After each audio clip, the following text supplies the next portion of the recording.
நம்ம கார்த்திக் சர்மா சிஎஸ்கே நடத்தின ப்ராக்டிஸ் மேட்ச்சில் ஒரே ஓவரில் ஒரு தரமான சம்பவத்தை வந்து பண்ணியிருக்காரு. இந்த சம்பவத்துக்கு அப்புறமா நம்ம சிஎஸ்கேன்னு ஒரு புதிய ஃபினிஷராக இருக்கிறதுக்கு ஒரு மிகப்பெரிய சான்ஸ் இருக்குது. அது என்ன சம்பவம், இப்போதைக்கு யாருக்கு எதிராக வந்து அந்த சம்பவத்தை வந்து பண்ணியிருக்காரு, இப்போதைக்கு நம்ம சிஎஸ்கேட பிள்ளைங்கள உள்ள வாய்ப்பு கிடைக்குமா, அதை பற்றின ஒரு ஃபுல் டீட்டெயிலை பற்றியும் நம்ம Suresh Raina back to Chennai CSK டீமோட கோச்சாக வரப்போகிறாரு அப்படின்னு ஒரு கன்ஃபார்மான அப்டேட் வந்து கிடச்சிருக்கு. இந்த அப்டேட்டை யார் கொடுத்துருக்காங்க, என்ன கோச்சா உள்ளே வர போகிறாரு, என்ன காரணமாக இவரை நம்ம சிஎஸ்கே வந்து எடுத்துகிட்டு வர போகிறாங்க அப்படிங்கிறத பற்றியும் ஒரு அப்டேட் வந்து கிடச்சிருக்கு. இதை பற்றி இந்த வீடியோவில் பார்த்துடலாம்.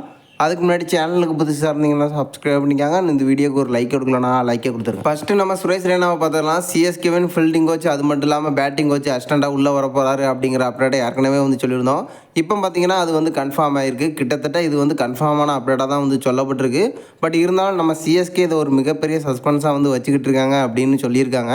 இதுக்கான காரணம் என்ன அப்படின்னு பார்த்தீங்கன்னா, நம்ம சுரேஷ் ரெய்னா ஆல்ரெடி சிஎஸ்கேக்காக வந்து ஆடி கொடுத்துருந்தாரு. ஸோ சிஎஸ்கே ஃபேன்ஸ் எல்லாருமே வந்து எதிர்பார்த்துட்டு இருந்தோம் உள்ளே வந்தால் நல்லாயிருக்கும் அப்படின்னு. ரீசெண்டாக ஒரு அப்டேட் வந்து போயிட்டுருக்கு. மைக்கேல் கசி, அது மட்டும் இல்லாமல் ஃப்ளெமிங் அப்படின்னு வெளிநாட்டு வீரர்கள் யாருமே நம்ம சென்னையில் வந்து ஜாயின் ஆக போகிறது இல்லை அப்படிங்கிற மாதிரி ஒரு அப்டேட் வந்து கிடச்சிருக்கு. ஸோ இதன் காரணமாக அந்த இடத்துல இந்தியாவில் இருக்கக்கூடிய சில முக்கியமான வீரர்களை வந்து ஃபுல்லாக பண்ண போகிறாங்களாம். இதன் காரணமாக தான் அந்த இடத்துல நம்ம சுரேஷ் ரெய்னாவை சிஎஸ்கே வந்து எடுத்துகிட்டு வர போகிறாங்க அப்படின்னு ஒரு கன்ஃபார்மான அப்டேட் வந்து கிடச்சிருக்கு. அடுத்து நம்ம கார்த்திக் சர்மாவை பார்த்துடலாம். சிஎஸ்கே பயிற்சியை ஆரம்பித்து 2 நாள் ஆகுது. பயிற்சி இடத்துல முக்கியமான வீரர்கள் எல்லாருமே தரமான சம்பவங்களை வந்து பண்ணிட்டு இருக்காங்க. அந்த வரிசையில் நம்ம கார்த்திக் சர்மா பார்த்தீங்கன்னா ஒரே ஓவரில் ஒரு மிகப்பெரிய சம்பவத்தை வந்து பண்ணியிருக்காரு.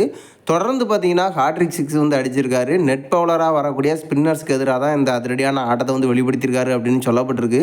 ஸோ இப்போதைக்கு நம்ம சிஎஸ்கேக்கு முக்கியமான ஃபினிஷர் நிறைய பேர் இருந்தாலும் இந்த மாதிரி இளம் வீரர்களை நம்ம சிஎஸ்கே வந்து அந்த இடத்துல யூஸ் பண்ணுறதுக்கான அதிக வாய்ப்புகள் இருக்குது அப்படின்னு எதிர்பார்க்கப்பட்டுருக்கு.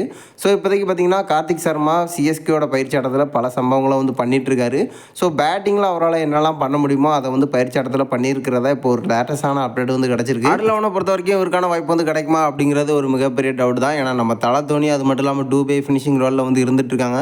ஒருவேளை இளம் வீரருக்கு அந்த இடத்துல வந்து வாய்ப்பு கொடுக்கணும் அப்படின்னு நினச்சாங்கன்னா நம்ம பிரசாந்த் வீர் சொதப்புற பட்சத்தில் இவருக்கான வாய்ப்பை வந்து நம்ம சிஎஸ்கே கொடுக்கறதுக்கான வாய்ப்புகள் இருக்குது. நீங்கள் என்ன நினைக்கிறீங்க? நம்ம கார்த்திக் சர்மாவோட அதிரடி 6 இருக்கட்டும், நம்ம சின்னத்தலை ரெய்னா மறுபடியும் சென்னையில் வந்து லேண்ட் ஆக போகிறதா இருக்கட்டும், இதை பற்றின கருத்தை மறக்காமல் நம்மளோட கமெண்ட் பாக்ஸில் தெரிவிச்சிருங்க.